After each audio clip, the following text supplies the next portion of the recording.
L'ADN du club, tout simplement, c'est plutôt d'aller chercher de la sous-traitance à l'autre bout de la France ou à l'autre bout de l'Europe, à côté de chez vous, il y a peut-être une entreprise qui fabrique ce que vous cherchez. C'est comme ça qu'on a démarré l'aventure à Valenciennes en 2013 et aujourd'hui, notre objectif, c'est de faire travailler les gens du territoire ensemble.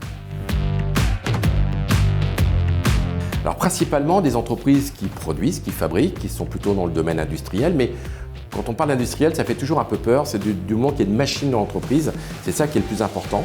Et le deuxième cercle va être plutôt vers la sous-traitance ou la co-traitance, toutes ces entreprises qui travaillent pour l'industrie, donc l'électricité, la peinture, la logistique, enfin tous ces métiers-là. Et puis le troisième cercle, ce sont plutôt ce qu'on appelle des prestataires de services qui aujourd'hui ont souvent beaucoup de choses à vendre et qui ne sont pas forcément des gros donneurs d'ordre. On leur demande pour rentrer au sein du club de coopter deux entreprises qui produisent, qui fabriquent ou qui sont sous-traitants.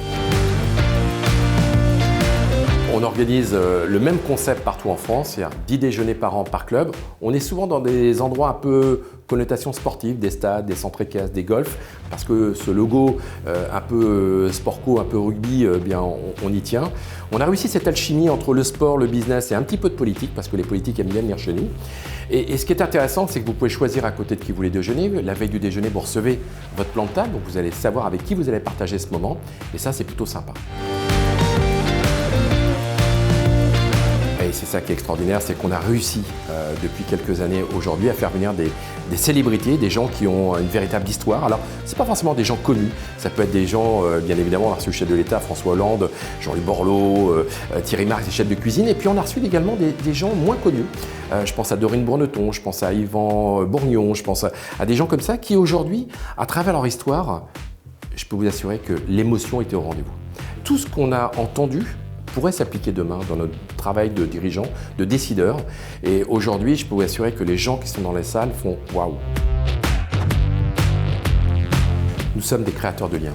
Notre plus grande fierté, c'est de mettre autour de la table des gens qui veulent développer leur business sur leur territoire.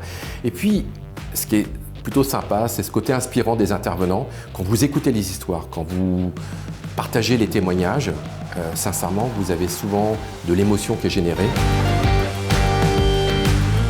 Alors on va continuer la belle aventure qu'on a commencée il y a maintenant 8 ans. Mais surtout ce qui est important, c'est de se projeter et de regarder tous les territoires. On estime qu'on pourra avoir une 50aine de clubs en 2025.